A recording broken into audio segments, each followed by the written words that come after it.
ยังไงเจ้าคือผู้สาวเก่าข่อยมาแต่ที่นั่งกันไหมเจ้าเศร้าเนี่ยนะ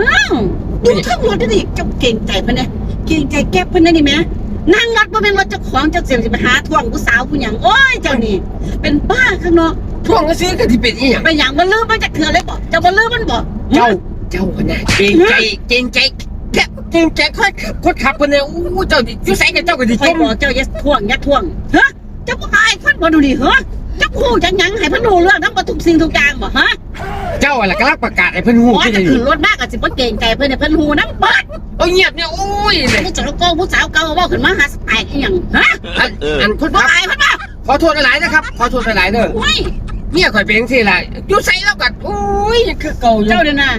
เกินไปโพดมันสมควรที่จะท่วงว่าตอนหน้าเพิ่นน่ะจะอายมันบ่อายแก๊บวะ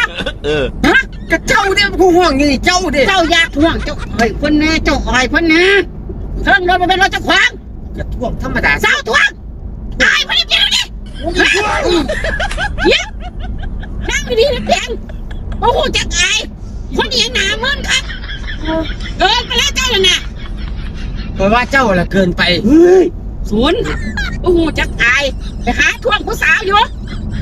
หมอจะขับรถน้ำเธอได้ใครคนหูจักขี่ปืนจะเบิดเนาะเจ้ากับเขาก็คอยเป็นขบรูดอกเจ้าห่วงกากปั่นรถเจ้าขวงเจ้านะ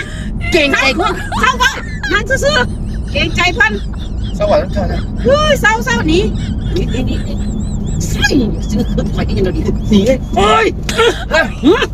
จีนเจ้ากดศูนย์เนาะเนี่ยกดศูนย์เนาะเก่งใจพันนี่ก็ได้โอ้ยเจ้าก็ได้ดูซื่อ